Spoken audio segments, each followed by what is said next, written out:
এখন খেতে ঢুকছি সবে। প্রচণ্ড মানে একটা নিজের নতুন এক্সপিরিয়েন্স করতে গিয়ে যে এরকম বিপদে পড়বো বুঝতে পারিনি। তো দেখা যাক, খাচ্ছি মাকে দিয়ে।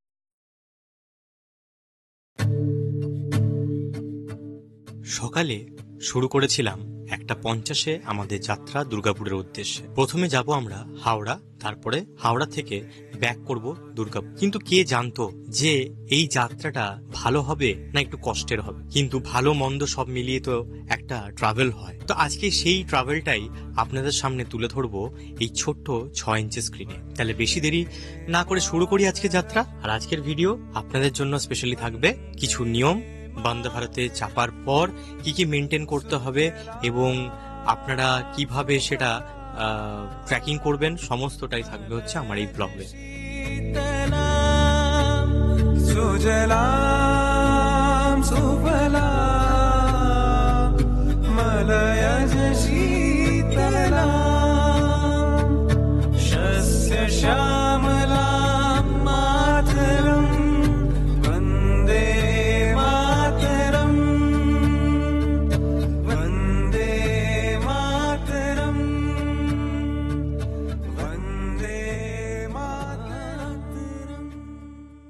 এই তো দুদিন আগে এলাম পুরীতে ঘুরতে। পুরী ঘুরলাম, মানুষজনের সাথে আলাপ করলাম, পরিচয় করলাম, তোমাদের সামনে অনেকগুলো পর্বও তুলে ধরলাম। কিন্তু আজ ফেরার সময় মন একটু কাঁদু কাঁদু, কারণ বাড়ি ফিরতে হবে আবার নতুন একটা ব্লগের সন্ধানে। আর তাই সেই নিয়ে গল্প করব আজকে আমি, তোমাদের হোস্ট অরিন্দম, আর তোমরা দেখছো অরিন্দম জার্নি।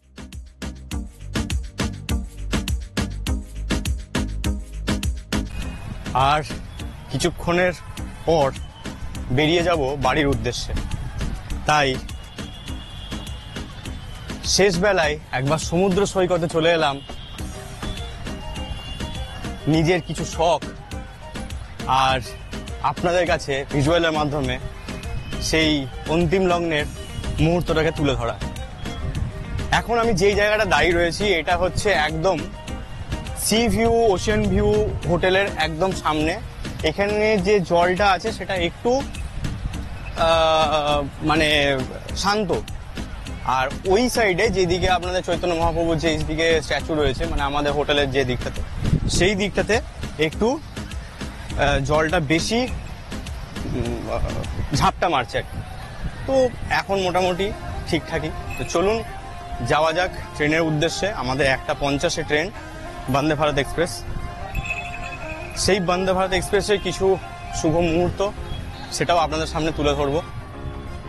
তো দেখা যাক আজকের এক্সপিরিয়েন্স কীরকম হয়। খুব এক্সাইটেড ওই ব্যাপারটা। তো বেশি দেরি না করে চলুন আজকে বন্দে ভারত এক্সপ্রেসের এক্সপিরিয়েন্স আপনাদের সাথে শেয়ার করি। চলো দাদা, বেরোলাম, আবার দেখা হবে।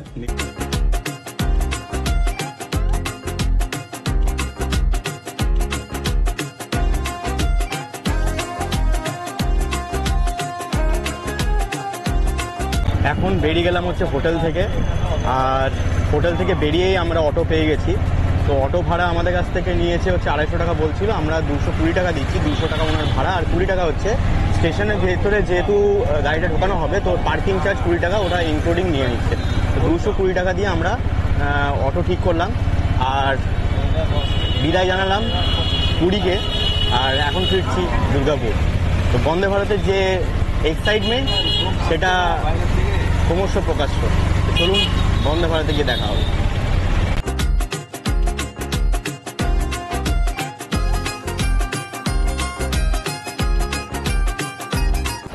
এখন চলে এসেছি আমরা হচ্ছে বন্দে ভারতে, মানে পুরী স্টেশনে চলে এলাম।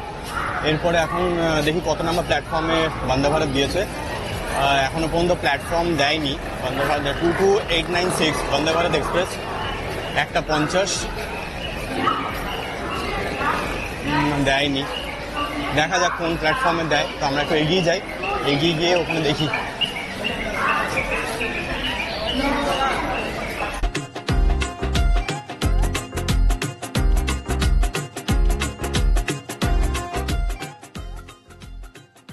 আচ্ছা, এবার শুরু করব হচ্ছে বন্দে ভারতে চাপতে গেলে আপনাদের কি কি মেনটেন করতে হবে বা নিয়ম কি। বন্দে ভারতে চাপতে গেলে আপনাদের কোনো রকম নেশা জাতীয় দ্রব্য নিয়ে ওঠা যাবে না, কারণ ওই একটা জিনিসে আমাদের ক্ষতি করেছিল প্রায় 2 ঘন্টা। সেটা দেখতে চান? তাহলে চলুন ভিডিও চলতে চলতেই কথা বলা যাক সেটা নিয়ে।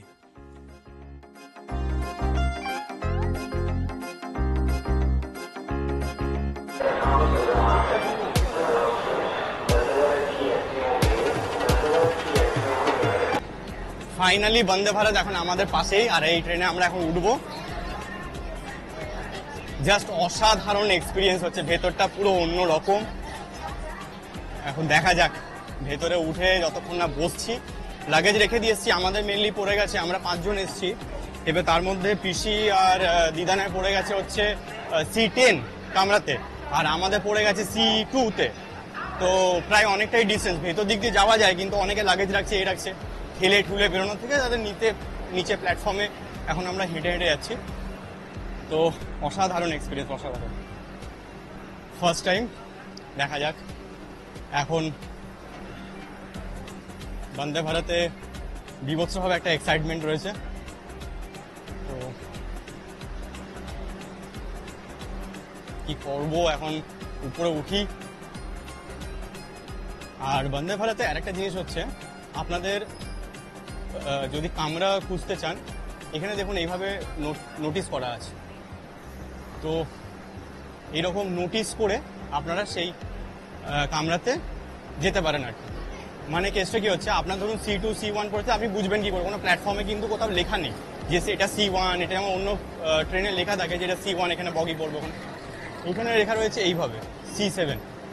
সেরকমভাবে আমাদের প্ল্যাটফর্ম আপনাদেরকে নিজেকে খুঁজে নিতে হবে। তো এখন যাচ্ছি ওইদিকে, দেখা যাক। সবে মাত্র C6, এখন অনেকটা।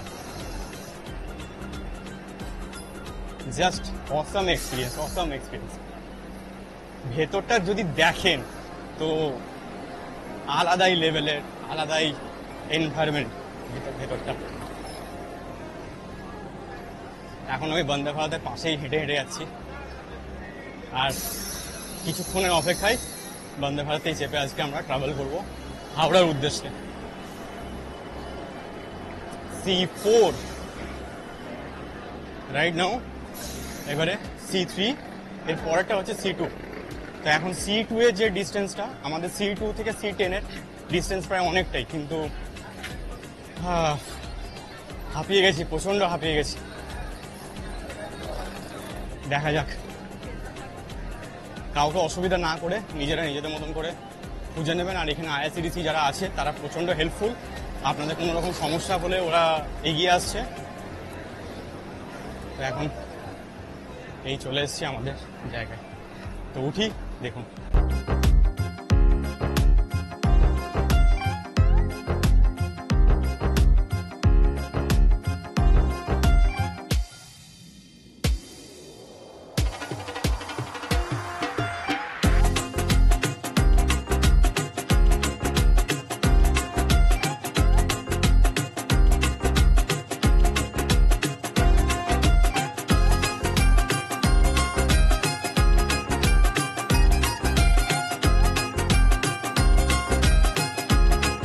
এরকম একটা এলসিডি রয়েছে, আর কি এখানে একটা গেট আছে, সেরকমভাবে লেগে যাচ্ছে গেটটা।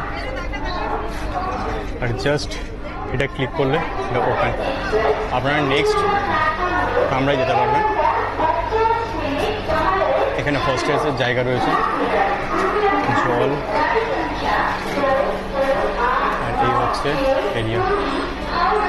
অসাধারণ লাগছে বন্দে ভারত।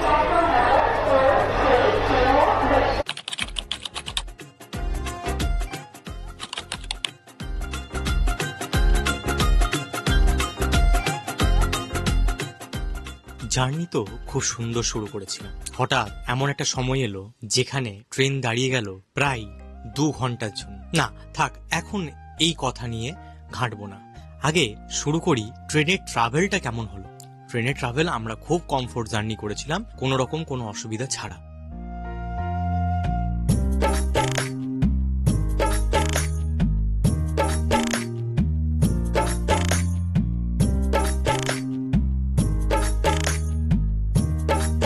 ফাইনালি এখন ট্রেন ছাড়লো আর অসাম এক্সপিরিয়েন্স হচ্ছে। পেছন দিকে যেটা রয়েছে এখানে স্পিড কিলোমিটার দেখাবে, আর ট্রেনের বাথ টপ কীভাবে পরিষ্কার রাখবেন সেটা সম্বন্ধে আইডিয়া দেবে।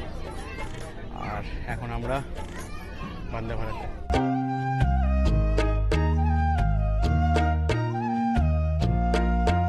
এরকম একটা জলের বোতল দিল আইআরসিটিসি তরফ থেকে। তো এটা রাখার জায়গা হচ্ছে ঠিক এখানে আছে, রাখার জায়গা। যাত্রা শুরু করার পর অসাধারণ এই কাঁচ থেকে যখন বাইরের দৃশ্য দেখলাম, একটা আলাদাই অনুভূতি। সেই করতে করতে আমরা পৌঁছে গেছিলাম খুর্দা রোড জাংশনের ঠিক কাছাকাছি। এখানে কত কিলোমিটার ট্রেন দৌড়াচ্ছে পার ঘন্টায়, এবং প্রতিটা স্টেশনের নাম যেরকম আপনারা কলকাতা মেট্রো যাত্রা যারা যারা করেছেন কিছুটা সিমিলার বলতে পারে, সমস্ত স্টেশনের নাম এবং অ্যানাউন্সমেন্টের সাথে জানিয়ে দিচ্ছেন।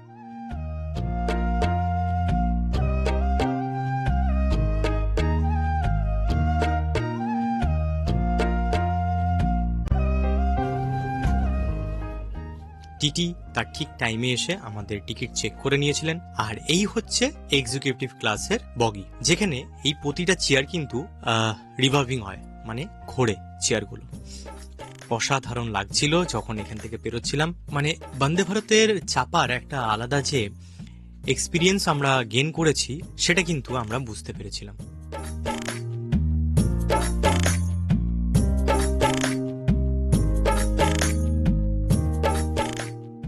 কাঁচ থেকে বাইরের এইরকম দৃশ্য দেখতে দেখতে কখন যে আমরা পৌঁছে গেছিলাম আমাদের নির্ধারিত টাইমের মধ্যে প্রায় কাছাকাছি হাওড়া বুঝতে পারি। আমি কেন প্রায় বললাম সেটা হয়তো এই ভিডিও চলাকালীনই বলবো। আচ্ছা, যে কথাটা তোমাদেরকে বলছিলাম, নিয়ম বলার আগে সবার আগে বলি, এখানকার যে খাবার দাবার আছে সেটা কিন্তু খুবই নিট অ্যান্ড ক্লিন এবং পরিষ্কার পরিচ্ছন্ন। সঠিক সময়ে তোমাকে তোমার খাবার তোমার টেবিল অবধি বা তোমার চেয়ার অবধি পৌঁছে দিচ্ছে আইআরসিটিসি যারা এমপ্লয়ি আছে।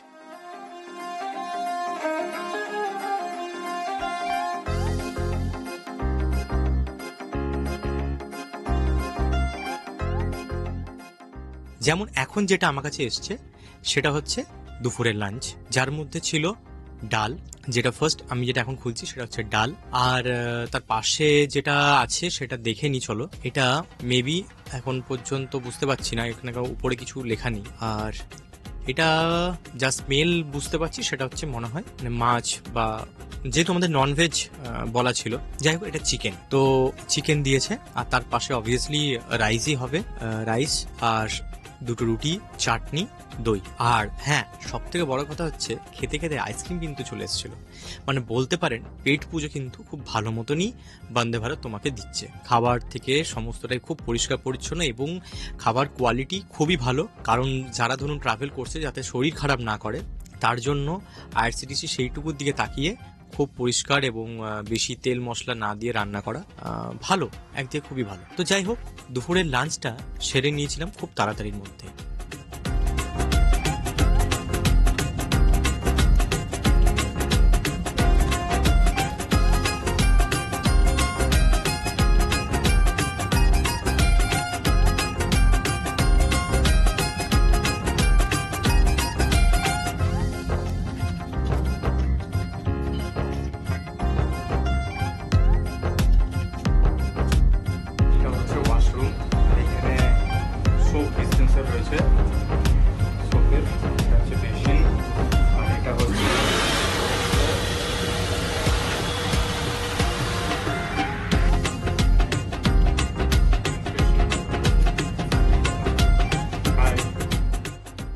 ট্রেনে উঠে তো অনেক মানুষের সাথে আলাপ হয়, কিন্তু এরকম মানুষের সাথে আলাপ হওয়াটা ভাগ্যের ব্যাপার।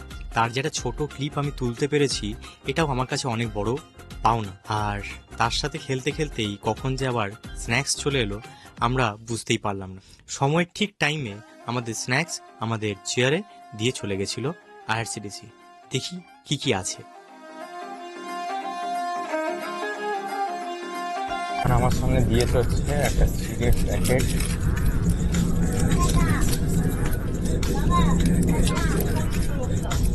প্যাকেট, এটা হচ্ছে চকোপি,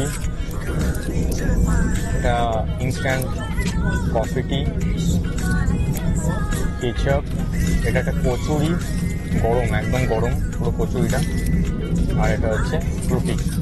আর এখানে গরম জল দিয়ে দিয়েছে, এটাকে এর মধ্যে দিয়ে জাস্ট এটা দিয়ে নাড়াতে হবে। তো চলুন শুরু করা যাক। এইটার খাওয়া ট্রেন ঢোকার কথা ছিল হাওড়া স্টেশনে 8:30 বা 8:15, ম্যাক্সিমাম টাইম ছিল 8:30। সেখানে ট্রেন ঢোকে হচ্ছে বন্দে ভারত হাওড়াতে ঢোকে প্রায় 11টা বেজে 15-20 মিনিট হবে। কেন?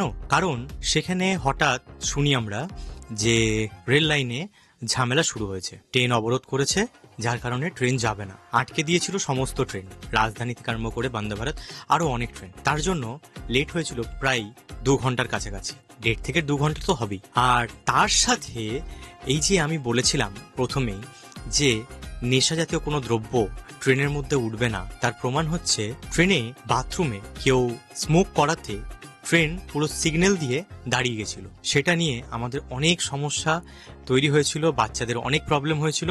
তারপরে যাই হোক, আইআরসিটিসির একটা পরিকল্পনা এবং তাদের সমস্ত কপারেশনে আমাদের ট্রেন ছাড়ে, কিন্তু প্রায় অনেক লেটে। সে একদম বালেশ্বর স্টেশনের কাছে, আর বাজে হচ্ছে 5:20। এখন এই মুহূর্তে এই হচ্ছে স্টেশন, সেই নামতে পারবো না, হট করে লেগে গেলে বিপদ হয়ে যাবে, তো ওই জন্য নামছি না। কিন্তু অসাম এক্সপিরিয়েন্স হচ্ছে এখানে।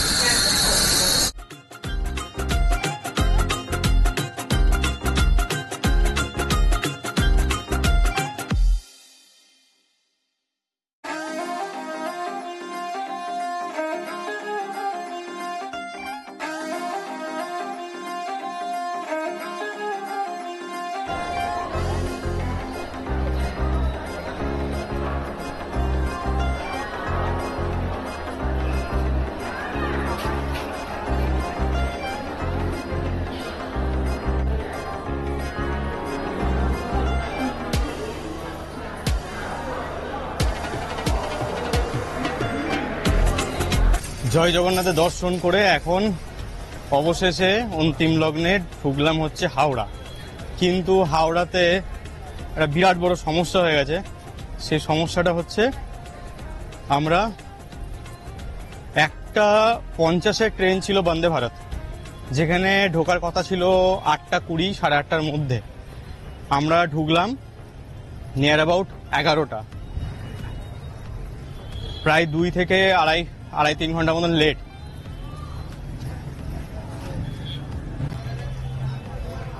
লেট। তারপরে আমরা এখন নেমেছিলাম হচ্ছে আপনার এখানে, তো কলকাতাতে প্রচন্ড বৃষ্টি পড়ছে, তো যাই হোক রাস্তা দেখে প্রচন্ড কাদা, প্রচন্ড হাঁপিয়ে গেছি, এত ভিড়, তেমনি লেট হয়েছে, একদম বিরক্ত লাগছে। কিছু খাইনি, দুপুরে যা ট্রেন থেকে লাঞ্চ দিয়েছিল সেই লাঞ্চ আর স্ন্যাক্স খাওয়া হয়েছে। এরপরে এখন 10 নম্বরে যে ফুড কর্নার আছে হাওড়া স্টেশনে, সেখানে আমরা খাবো। কিন্তু প্রচণ্ড লেট হয়েছে। আপনারা যখন এমনিতেও আসবেন, পুরী যদি ভ্রমণ করেন, ফেরার পথে অবশ্যই খেয়াল রাখবেন যে বন্দে ভারত কিন্তু প্রচণ্ড লেট করছে। তার আগে একবার স্ট্যাটাস চেক করে নেবেন, ঠিক আছে? বুকিং করার আগে, যখন আপনারা বুকিং করছেন তার আগে 2 দিনে 3 দিনে স্ট্যাটাস চেক করবেন যে কত নাম্বারে দিয়েছে এবং কখন ট্রেনটা ঢুকেছে। ওয়্যার ইজ মাই ট্রেনে দেখিয়ে দেবে সেটা, ঠিক আছে? আর এখন পরিস্থিতি প্রচণ্ড শোচনীয়, মানে 2 ঘন্টা, আড়াই 3 ঘন্টা লেট, মানে অনেক লেট, ঠিক আছে? শরীর একদম দিচ্ছে না, এদিকে খিদেতে পেট পুরো একদম ইঁদুর দৌড়াদৌড়ি করছে পুরো।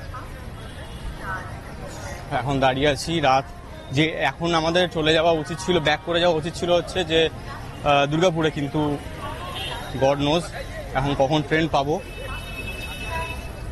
তো যাই হোক, আমরা এখন যাচ্ছি সেই 10 নম্বর প্ল্যাটফর্মের দিকে। এখন কি ট্রেন পাই দেখে নিই, সেই রকম দেখে আমরা ট্রেন ধরবো।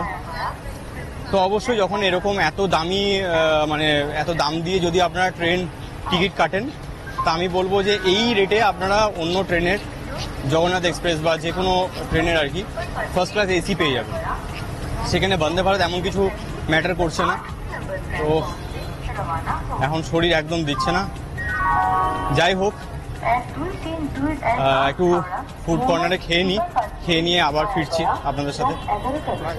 তো চলুন ভেতরে ঢোকা যাক। এখন খেতে ঢুকছি সবে। প্রচণ্ড মানে একটা নিজের নতুন এক্সপিরিয়েন্স করতে গিয়ে যে এরকম বিপদে পড়বো বুঝতে পারিনি। তো দেখা যাক, খাচ্ছি। মাকে দিয়ে এলাম, আজ সোমবার, এমনিতে মা কিছু খাবে না, আর আমরা ভেজ থালি নিয়েছি। 70 টাকা নিয়েছে, দেখাচ্ছি খাবো।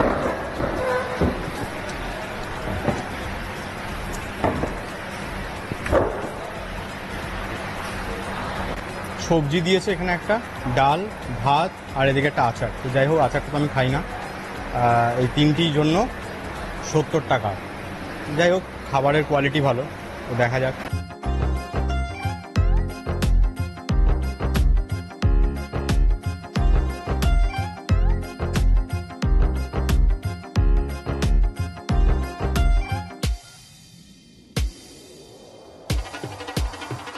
অবশেষে খেলাম। এখন এবারে যাচ্ছি ট্রেনের টিকিট কাটতে দুর্গাপুর যাওয়ার।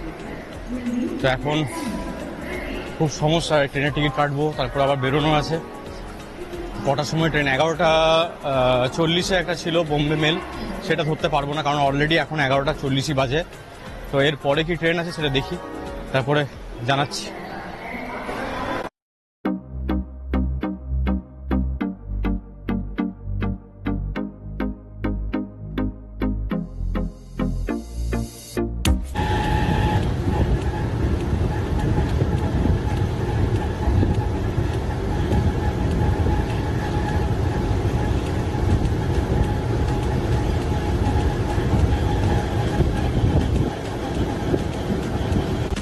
অনেকটা যাত্রা কমপ্লিট করলাম আমার এই সিরিজে। আমার এই ছোট্ট সিরিজে অনেক ভিডিও আমি আপনাদের সামনে তুলে ধরেছি। ভালো মন্দ খারাপ যাই হয়ে থাকুক, সমস্তটাই কিন্তু কমেন্ট সেকশনে জানাবেন। আর যদি খুব ভালো লেগে থাকে, অবশ্যই চ্যানেলটাকে কিন্তু লাইক করবেন, শেয়ার করবেন এবং সাবস্ক্রাইব করতে কিন্তু ভুলবেন না। আর বেল আইকন ক্লিক করে রাখবেন, যাতে আমার এরকম নতুন নতুন ভিডিও নোটিফিকেশন আপনাদের কাছে পৌঁছায়। ফাইনালি আমরা দুর্গাপুরে যখন এই ট্রেনে চাপলাম, মানে আর শরীর দিচ্ছিল না। কারণ হচ্ছে প্রায় যে টাইমে বাড়ি ঢোকার কথা, সেই টাইমে আমরা সবে হাওড়া থেকে ট্রেনে চেপেছি। পরিস্থিতি সময় কাউকে বলে আসে না, যেরকম সত্য কথা, সেরকম পরিস্থিতিকে সামাল দেওয়ার ক্ষমতাও থাকা উচিত প্রতিটি মানুষের কাছে। ট্রেনে যাচ্ছেন, ট্রেনে ফিরছেন, ট্রেনে যাত্রা করছেন, সমস্ত করছেন, সব ঠিক আছে, কিন্তু সেই পরিস্থিতিকে হ্যান্ডেল করতে গেলে আপনাদেরকে কিন্তু আগের থেকেই একটা সুরক্ষা কবচ কিন্তু নিজের কাছে রেখে দিতে হবে, বা আগের থেকে একটা বি প্ল্যান করে রাখতে হবে, যে আমি যদি কোনো কারণে কোনো সমস্যায় পড়ি, তাহলে সেখান থেকে আমরা কিভাবে ফিরবো। তো যাই হোক, উপায় বেরিয়েছে, সেই উপায় বার করে আমরা আপাতত দুর্গাপুর স্টেশনে। আপনাদের সমস্ত ভালোবাসার আশীর্বাদ আমার সাথে ছিল, আশা করি ভবিষ্যতেও থাকবে। আজকের মতন এখানেই, নেক্সট ব্লগ নিয়ে আপনাদের সামনে আসছি খুব তাড়াতাড়ি। আর অবশ্যই অরিন্দম জানিয়ে কিন্তু পাশে রাখবেন।